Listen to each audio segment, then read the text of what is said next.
कलकत्ता येथे डॉक्टर महिलेचा अत्याचार करून हत्या करण्यात आली व बदलापूर येथे लहान बालिकांवर अत्याचार करण्यात आले। या घटनेच्या निषेधार्थ चोपडा येथील डॉक्टर सुरेश पाटील यांच्या नेतृत्वात नर्सिंग कॉलेजच्या विद्यार्थ्यांनी मूक मोर्चा काढला। सदर मोर्चा नर्सिंग कॉलेज, तिरंगा चौक, मार्कंडे छत्रपती शिवाजी महाराज चौक, तहसील कार्यालयापर्यंत आणण्यात आला। या ठिकाणी तहसीलदार भाऊसाहेब थोरात यांना निवेदन देऊन दोन्ही घटनेतील आरोपींना तात्काळ फाशीची शिक्षा देण्यात यावी अशी मागणी करण्यात आली। या मोर्चामध्ये नर्सिंग कॉलेजच्या विद्यार्थिनी व प्राचार्य, प्राध्यापक, कर्मचारी सहभागी झाले होते।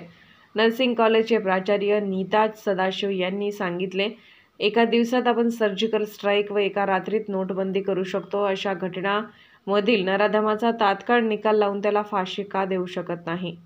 लोकनायक न्यूज करिता विनायक पाटील, चोपडा, जिल्हा जळगाव। कलकत्ता आणि बदलापूर या ठिकाणी ज्या महिलांवर अत्याचार झालेले आहे त्या अत्याचाराच्या विरोधात आम्ही हा मोर्चा काढलेला आहे।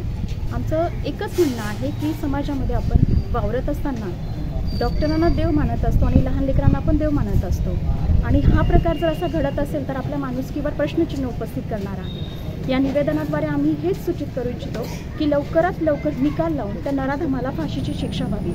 जसं आपण बघत आहोत की भारत देश अग्रेसर आहे, सर्जिकल स्ट्राईक एका रात्रीत होत आहे, नोटबंदी काही सेकंदात घोषणा केली जात आहे, तर का म्हणून नराधमाला फाशी देण्यासाठी कालावधी लागत आहे।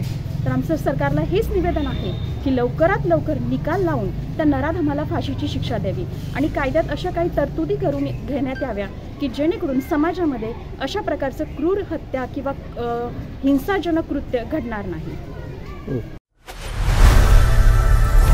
लोकनायक न्यूज।